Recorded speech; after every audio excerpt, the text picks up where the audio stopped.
Hello दोस्तों, आज हम बात करेंगे रानी पद्मिनी के जौहर व गोरा बादल की वीरता के बारे में। मेवाड़ के रावल रतन सिंह व रानी पद्मिनी भाग 3।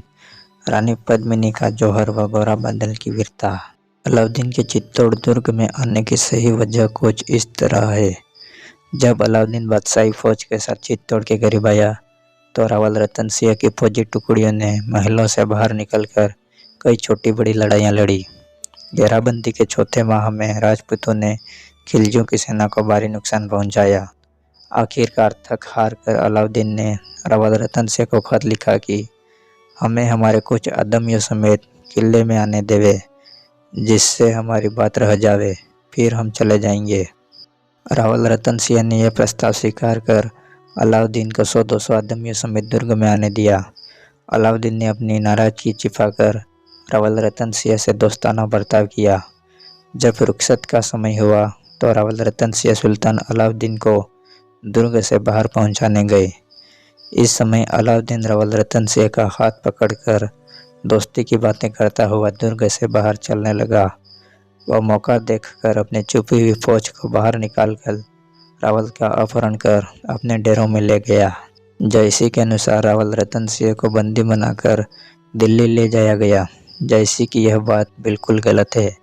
रावल रतन सिंह को चित्तौड़ के बाहर खिलजियों के शिविर में ही ले जाया गया था, न कि दिल्ली।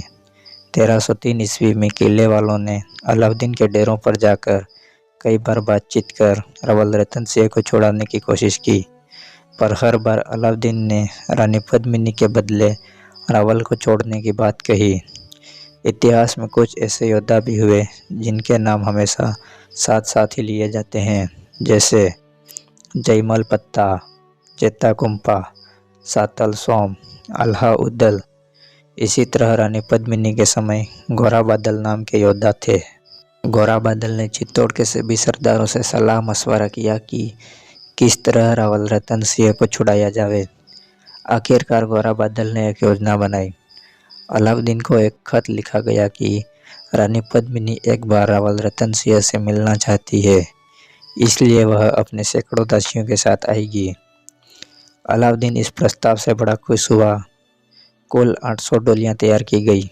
इनमें से हर एक के लिए 16-16 राजपूत कहारों के बेश में मुकर्रर किए। बड़ी डोलियों के लिए 4 की बजाय 16 कहारों की जरूरत पड़ती थी। इस तरह हजारों राजपूतों ने डोलियों में हथियार वगैरह भरकर अलाउद्दीन के डेरों की तरफ प्रस्थान किया। गोरा बादल भी इनके साथ हो लिए। कभी लोग ख्याली बातें लिखते हैं कि डोलियों में सच में दासियां और रानी पद्मिनी थी, तो कुछ कवि लोगों के मुताबिक रानी पद्मिनी की जगह उनकी कोई सहेली थी। हालांकि ये बात समझ से परे है, क्योंकि रानी पद्मिनी और महल की कोई भी स्त्री पालकियों में सवार नहीं थी। गोरा बादल कई राजपूतों समेत सबसे पहले रावल रतन सिंह के पास पहुंचे। जनाना बंदोबस्त देखकर शाही मुलाजिम पीछे हट गए। गोरा बादल ने फौरन रावल रतन सिंह को घोड़े पर बिठाकर दुर्ग के लिए रवाना किया। अलाउद्दीन ने हमले का आदेश दिया। फिर लड़ाई हुई, जिसमें सुल्तान के हजारों लोग कत्ल हुए। गोरा बादल भी कई राजपूतों के साथ वीर गति को प्राप्त हुए। बादल जूझन जब छलियो माता आई ताम, रे बादल ने क्या किया रे बालक परवान। अर्थात बादल जब युद्ध में लड़ने के लिए रवाना होने वाला था, तब उसकी माता आई और बोली कि बादल तो अभी बालक है। माता बालक क्यों कहो, रोई ना मांग्यो ग्रास, जे खक मारो साहस सिर तो कहियो शाबाश। अर्थात बादल उत्तर देता है कि हे माता, तुम मुझे बालक क्यों कहती हो? मैंने तो कभी रोकर खाने को नहीं मांगा।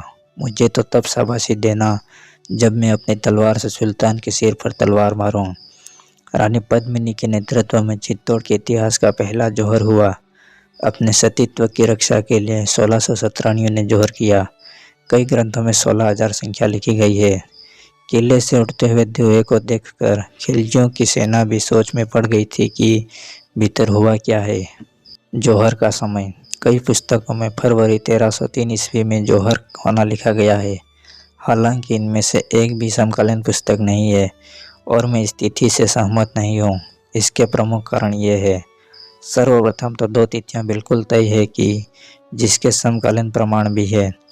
अलाउद्दीन खिलजी 28 जनवरी 1303 ईस्वी को चित्तौड़ आया व 26 अगस्त 1303 ईस्वी को चित्तौड़ पर उसका कब्जा हुआ। समकालीन लेखक जियाउद्दीन बर्नी ने लिखा है कि घेराबंदी के चौथे माह में राजपूतों ने खिलजियों की सेना को बहुत नुकसान पहुंचाया। निश्चित रूप से अलाउद्दीन खिलजी ने इस घटना के बाद ही रावल रतन सिंह को कैद किया था, क्योंकि यही वो समय था जब अलाउद्दीन को महसूस हुआ होगा कि चित्तौड़ के राजपूतों को बल से नहीं हराया जा सकता। जनवरी से चौथा माह अप्रैल अंत या मई प्रारंभ समझना चाहिए। पुरुषों द्वारा किया गया केसरिया से कुछ दिन पहले ही जौहर हुआ होगा। अब कई लोग 26 अगस्त को ही रानी पद्मिनी का जौहर करना बयान करते हैं। यह भी गलत है, क्योंकि 26 अगस्त को तो दुर्ग पर अलाउद्दीन ने कब्जा कर लिया था। जौहर के लिए राजपूतानों को पर्याप्त समय मिला था। अंतिम रूप से यही कह सकते हैं कि जौहर 26 अगस्त से कुछ दिन पहले की रही होगी। और अगर तुम लोगों को ये वीडियो पसंद आई तो यार लाइक मार दो, और नहीं आई तब भी लाइक मार दो, क्योंकि फर्क नहीं पड़ता। सही बता रहा हूँ, फर्क नहीं पड़ता, बस लाइक मार दो। और अगर तुम लोग नए हो तो सब्सक्राइब करो, वो जो लाल वाला बटन है उस पर कुछ भी फेंक के मारो, ये माइक फेंक के मारो, ये कैमरा फेंक के मारो, मैंने उल्टा बोल दिया लेकिन मुझे फर्क नहीं पड़ता है, बस सब्सक्राइब करो, मुझे नहीं पता।